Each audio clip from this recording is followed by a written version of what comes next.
Bismillahirrahmanirrahim. Assalamualaikum warahmatullahi wabarakatuh. Alhamdulillahirabbil alamin.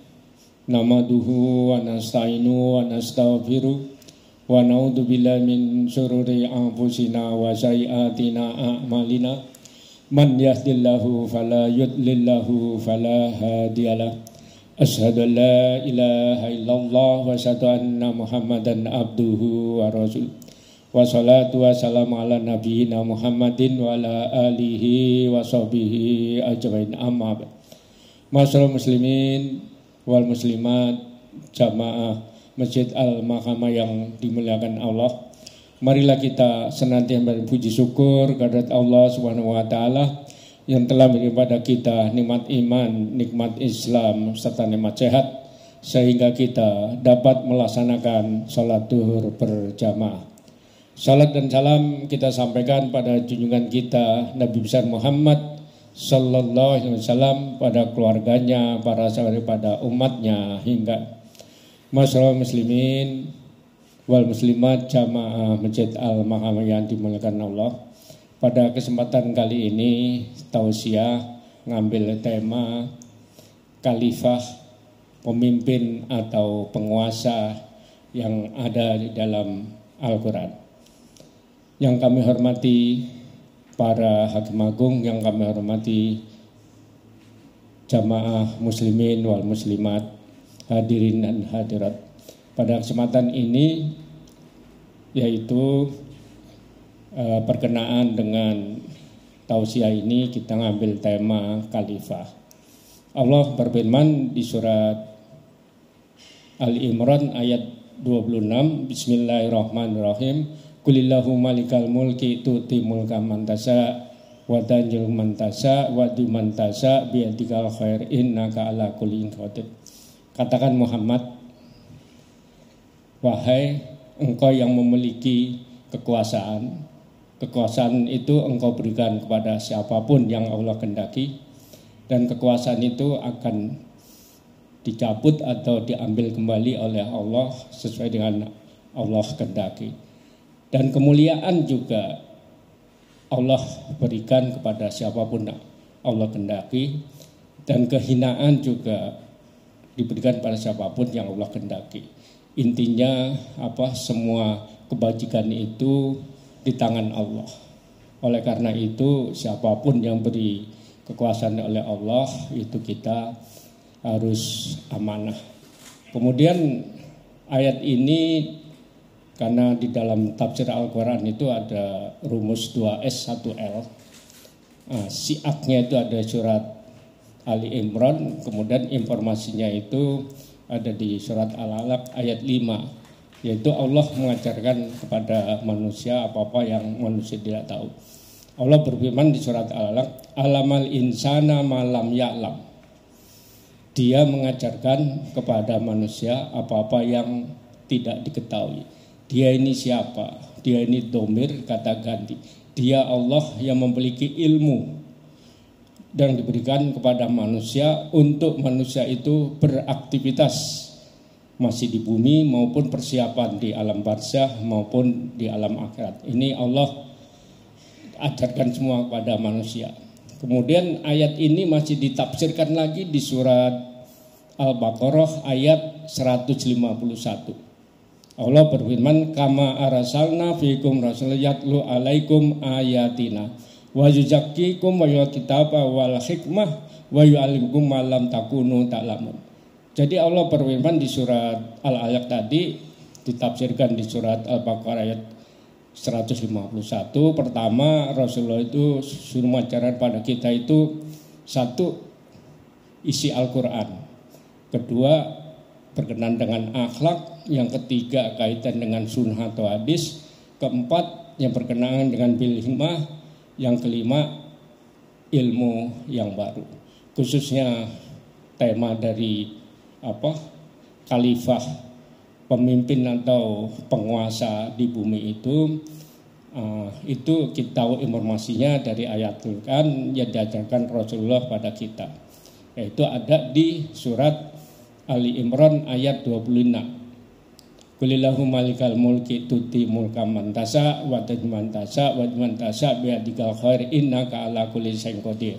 Tadi sudah secara sepintas sudah saya terjemahkan. Kemudian ayat ini juga masih diperkuat lagi di surat Al-Baqarah ayat 30. Bismillahirrahmanirrahim. Walaqad yasanna bismillahirrahmanirrahim. Inna rabb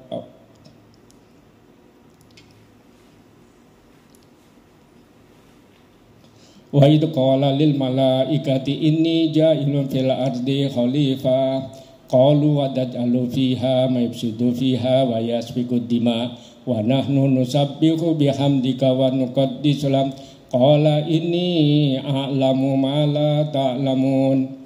Allah berfirman pada para malaikat ingin menjadikan khalifah.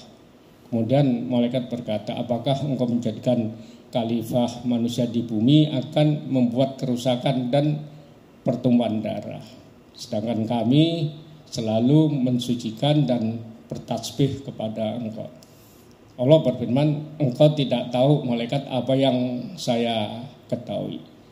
Kemudian Allah berfirman di surat Shad ayat 36, Bismillahirrahmanirrahim. Ya Dawud inna ja'alnaka khalifana fil ardi fahkum bainas bil haqqi. Jadi artinya Allah berfirman di surat Shad tadi itu, wahai Daud, sesungguhnya engkau kujadikan khalifah di bumi. Berilah keputusan yang adil di antara manusia. Jangan kamu mengikuti hawa nafsumu, akan menyesatkanmu di jalan Allah.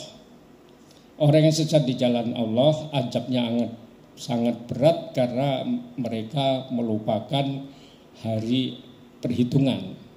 Nah, dari sini Rasulullah bersabda kaitan dengan pemimpin atau khalifah. Rasulullah bersabda, kullukum ra'in wa mas'ulun ar-ra'iyati, al-imamu ra'in wa mas'ulun ar-ra'iyati, wa rajulun ra'in fi ahli wa mas'ulun ar-ra'iyati, wal maratun ra'in fi baiti wa mas'ulun ar-ra'iyatiha, wal qadimu ra'in wa mas'ulun ar-ra'iyati, kullukum ra'in wa mas'ulun ar-ra'iyati. Kalian semua itu adalah pemimpin yang akan dimintai pertanggungjawaban jawab. Penguasa adalah pemimpin yang akan dimintai pertanggungjawaban jawab. Suami adalah pemimpin di rumah tangganya akan dimintai pertanggungjawaban jawaban. Istri adalah pemimpin di rumah suaminya yang akan dimintai pertanggungjawaban jawaban. Kemudian kita sebagai pelayan juga pemimpin dalam mengelola harta Tuhan. Kalian semua adalah pemimpin yang akan dimintai pertanggungjawaban. Hadis riwayat Bukhari dan Muslim. Jadi dari penjelasan Al-Quran maupun hadis Rasulullah itu, kita menjadi pemimpin, taruhlah pemimpin di dalam rumah tangga, kita juga harus diminta pertanggungjawaban. Kemudian kita jadi pemimpin misalnya di tingkat yang terkecil aja, RT. Di tingkat RT juga kita sebagai pemimpin itu tidak boleh mementingkan keluarga kita sendiri atau kelompok kita atau tidak boleh, karena di sini sifatnya suruh yang adil di surat Shad tadi. Kemudian kita menjadi pemimpin misalnya kayak seperti sekarang lagi pendaftaran pilkada. Ini kan kaitan pemilihan pemimpin. Nah, pemimpin juga nanti kalau dia sudah jadi pemimpin juga tidak boleh mementingkan untuk keluarganya, untuk kerabat dekatnya, untuk golongannya. Pemimpin itu harus bisa menaungi semua yang dipimpin dari rasa keadilan. Nah, keadilan di sini kalau kita menjadi seorang bupati, gubernur atau presiden kan kita harus memberi keadilan bagi seluruh rakyat Indonesia, yaitu kita punya kesempatan bekerja di suatu instansi, punya kesempatan juga memperoleh kesehatan, memperoleh pendidikan, memperoleh mencari nafkah itu yang mudah, itu diberi kesempatan yang sama. termasuk kesempatan untuk beribadah juga pemimpin harus bisa mobilisasi. Kemudian kalau kita tidak adil juga nanti Allah akan hinakan sesuai dengan surat surat Ali Imran ayat 26. Jadi Allah bisa memberi kemuliaan maupun kehinaan. Di dunia aja nanti kehinaannya itu ditampakkan oleh Allah, apalagi di akhirat ya. Di dunia ini sudah ditampakkan. Makanya pemilik kekuasaan maupun pemilik kemuliaan maupun kehinaan itu ada di tangan Allah semua. Oleh karena itu kita sebagai pemimpin juga harus bisa berlaku adil untuk semua. Jangan hanya untuk keluarga kita atau kelompok kita atau golongan kita saja. Kemudian apabila suatu negeri yang semua itu beriman, bertakwa kepada Allah, janji Allah akan diberikan keberkahan dari langit. Walau anna ahlal qura amal wattaqau wasa. Jadi artinya kita akan diberi keberkahan, baik keberkahan dari langit maupun di bumi. Dan kalau kita itu beriman dan bertakwa kepada Allah, janji Allah khairun nas anfa'um. Jadi sebaik-baik manusia itu yang paling bermanfaat untuk manusia yang lainnya. Nah, berkenaan dengan kita takwa dan beriman kepada Allah, janji Allah yaitu di surat Ali Imran ayat 10 itu kan Allah berfirman, kuntum khairul lakum ummatin ukhrijat lin-nasi wa ta'muruna bil ma'rufi wa tanhauna 'anil fahsya'i wal munkar. Jadi umat Islam itu umat terbaik untuk manusia karena mereka mengajak yang baik dan mencegah yang mungkar dan untuk mengajak untuk beriman kepada Allah. Mudah-mudahan tausiah singkat yang berkenaan dengan khalifah atau pemimpin atau penguasa ada manfaatnya. Subhanaka wa bihamdika astaghfiruka wa atubu ilaik. Assalamualaikum warahmatullahi wabarakatuh.